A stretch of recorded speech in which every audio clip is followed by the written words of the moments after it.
মাথাভাঙা ডিসিআরসিতে গাড়ি না পেয়ে বিশৃঙ্খলা ভোট কর্মীদের মধ্যে গাড়ির দাবিতে পথ অবরোধ করে বিক্ষোভ দেখায় ভোট কর্মীরা। যদিও পুলিশের হস্তক্ষেপে বর্তমানে পরিস্থিতি নিয়ন্ত্রণে। এটা হলো আমাদের প্রত্যেকটা রুটে তুফানগঞ্জ, দিনহাটা, মেকলিগঞ্জ, বিভিন্ন জায়গার বাস এখান থেকে ছাড়ার কথা সকালে, এটা তো আমাদের লিস্ট দিয়ে দিয়েছে। কিন্তু অ্যাকচুয়ালি আমরা গিয়ে দেখি ওখানে সকাল সকাল গিয়ে সেরকম কোনো কাজ হয় না। তাও 8টার জায়গায় 9টায় এসেও কিন্তু অনেকে গাড়ি পায়নি। এখানে যারা এই ভিড়টা দেখা যাচ্ছে তারা 9টার থেকে কোনো রকম গাড়ি নেই, অর্থাৎ তুফানগঞ্জ, দিনহাটা, মেকলিগঞ্জ যাই বলুন না কেন কোনো গাড়ি নেই।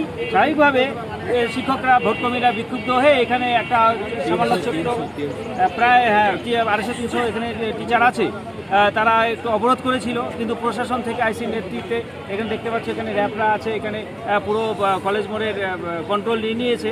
আর আমরা তো সেভাবে জঙ্গি আন্দোলন করছি না, আমরা সরকারি কাজে যাচ্ছি, যে সরকারি কাজের জন্য যাচ্ছি, কিন্তু সরকার থেকে সেরকম বাস বা উপযুক্ত যত সময় বাসের ব্যবস্থা নেই।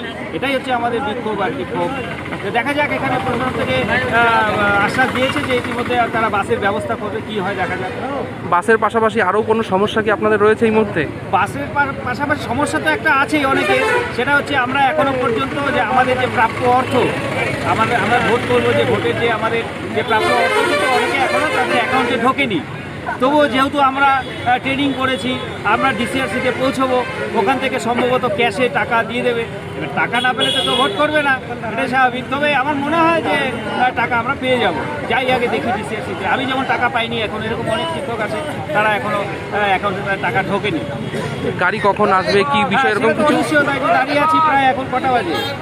9:30টার মতো, 10:30 বাজে, গাড়ি নেই। দেখা যাক এখন গাড়ি দেয়। আপনার হচ্ছে আর কি। আপনার কোথায় ভোট কেন্দ্র পড়েছে? আমার পড়েছে কোচবিহার, তুফানগঞ্জ। আপনার নাম? আমার নাম বিক্রমজিৎ ভৌমিক, আমি ফার্স্ট পোলিং। গাড়ি করে দিবে, এখন যতক্ষণ পর্যন্ত গাড়ি না হয় আমাদের অপেক্ষা করা ছাড়া কিছুই নেই।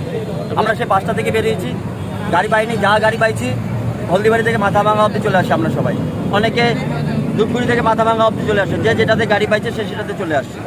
এটা রেসপন্সিবিলিটি আসার জন্য এটা করছে সবাই। কতক্ষণ থেকে অপেক্ষা করে? আমরা এখানে অন্তত 2 ঘন্টা থেকে অপেক্ষা করে আছি। 15 বেশি। তো তারপর আপনারা এখানে যে বিক্ষোভ দেখালেন, পরবর্তীতে কি হলো? ওনারা বললেন যে গাড়ি করে দিয়েছে, কিছুক্ষণ সময় লাগবে, হয়তো গাড়ি চলে আসবে। কি নাম? আমার নাম শাহিন। আপনি কোথা থেকে? আমি হলদিবাড়ি থেকে। ভোট কেন্দ্র কোথায় পড়েছে আপনার? ভোট কেন্দ্র কোথায়? ভোট কেন্দ্র দিনহাটা। সবারই কি এখানকার যারা এখানে সবার দিনহাটা আছে, কুচবিহার আছে, তুফানগঞ্জ আছে। 2 ঘন্টা থেকে দাঁড়িয়ে আছি, 10টার মধ্যে